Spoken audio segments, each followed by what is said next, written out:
ജനുവരി 3 എന്ന് പറയുന്നത് ലോക ചരിത്രത്തിലെ തന്നെ മറ്റൊരു കറുത്ത ദിനമായിട്ടാണ് ഇനി രേഖപ്പെടുത്താൻ പോകുന്നത്. മറ്റൊരു രാജ്യത്ത് കടന്നു കയറി ആക്രമണം നടത്തി ആ രാജ്യത്തെ പ്രസിഡന്റിനെയും അതുപോലെ തന്നെ ഭാര്യയെയും ഉൾപ്പെടെ ബന്ദിയാക്കിയ അമേരിക്ക കൊടും ക്രിമിനൽ പ്രവൃത്തിയാണ് ചെയ്തിരിക്കുന്നത്. സോഷ്യലിസ്റ്റ് രാജ്യമായിട്ടുള്ള വെനസ്വേലയിൽ ബോംബാക്രമണം നടത്തിയാണ് പ്രസിഡന്റ് നിക്കോളാസ് മഡൂറോയെയും അതുപോലെ തന്നെ ഭാര്യ സിലഫ്ലോറിസിനെയും അമേരിക്കൻ സേന പിടികൂടിയിരിക്കുന്നത്. ഇക്കാര്യം ലോകത്തെ അറിയിച്ചതും അമേരിക്കൻ പ്രസിഡന്റ് ഡൊണാൾഡ് ട്രംപ് തന്നെയാണ്. ഇരുവരെയും രാജ്യത്തിന് പുറത്തേക്ക് കടത്തിയെന്നാണ് ഇപ്പോൾ പുറത്തു വരുന്ന വിവരം. തലസ്ഥാനമായിട്ടുള്ള കാരക്കാസിൽ ഉൾപ്പെടെ നിരവധി സ്ഫോടനങ്ങളാണ് ഇതിനകം റിപ്പോർട്ട് ചെയ്യപ്പെട്ടിരിക്കുന്നത്. ലോകത്തെ ഞെട്ടിച്ച ഈ ആക്രമണവും തട്ടിക്കൊണ്ടുപോകലും അമേരിക്ക എന്ന രാജ്യത്തിന്റെ ഭീകരമുഖമാണ് തുറന്നു കാട്ടുന്നത്. ലോക രാജ്യങ്ങൾ ഒറ്റക്കെട്ടായി രംഗത്ത് വന്ന് അമേരിക്കയുടെ ഈ ക്രിമിനൽ പ്രവൃത്തിയെ ചോദ്യം ചെയ്തിട്ടില്ലെങ്കിൽ ഇതിലപ്പുറം അമേരിക്ക കാണിച്ചു കൂട്ടുമെന്നതും എന്തായാലും ഉറപ്പാണ്.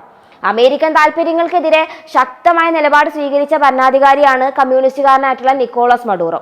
ട്രംപിന്റെ ഭീഷണിക്ക് മുന്നിൽ മുട്ടുമടക്കാതെ തല ഉയർത്തി നിന്ന ഈ ഒരു കൊച്ചു രാജ്യത്തിന്റെ ഭരണാധികാരിയെ തട്ടിക്കൊണ്ടുപോയതോടെ യഥാർത്ഥത്തിൽ ലോകത്തിന് മുന്നിൽ ചെറുതായിരിക്കുന്നത് അമേരിക്ക തന്നെയാണ്.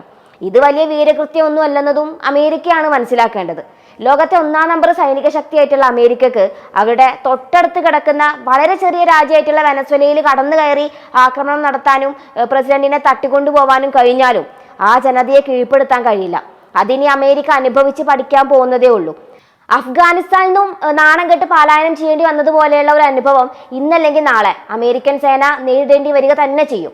ഇപ്പോൾ ലക്ഷ്യമിട്ടത് വെനസ്വേലയാണെങ്കിൽ അടുത്തതായി അമേരിക്ക ലക്ഷ്യമിടുന്നത് ഇറാനെയാണ്.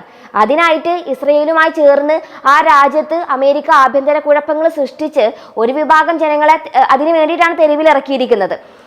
സൈനിക ശക്തിയല്ലാത്ത വെനസ്വേല അല്ല ഇറാൻ എന്നത് അമേരിക്കക്കും ട്രംപിനും അറിയാവുന്നത് കൊണ്ടാണ് നേരിട്ട് ഏറ്റുമുട്ടാൻ നിൽക്കാതെ ഇങ്ങനെ വളഞ്ഞ വഴിയിൽ ഇറാനിൽ കലാപം സൃഷ്ടിക്കാൻ ശ്രമിക്കുന്നത്. മുൻപ് നേരിട്ട് ഏറ്റുമുട്ടിയപ്പോൾ ഉണ്ടായ അനുഭവം ഓർക്കുന്നത് നല്ലതാണ് എന്ന മുന്നറിയിപ്പാണ് ഇതിന് മറുപടിയായിട്ട് ഇറാനും ഇപ്പോൾ അമേരിക്കക്ക് നൽകിയിരിക്കുന്നത്. വെനസ്വേലയിലെ അമേരിക്കൻ ആക്രമണത്തിന്റെ പശ്ചാത്തലത്തിൽ അമേരിക്കക്ക് നേരെ വൻ നശീകരണ ശേഷിയുള്ള മിസൈലുകൾ ഇറാൻ തിരിച്ചു വെച്ച് കഴിഞ്ഞതായിട്ടുള്ള റിപ്പോർട്ടുകളാണ് ഇപ്പോൾ പുറത്തു വന്നുകൊണ്ടിരിക്കുന്നത്.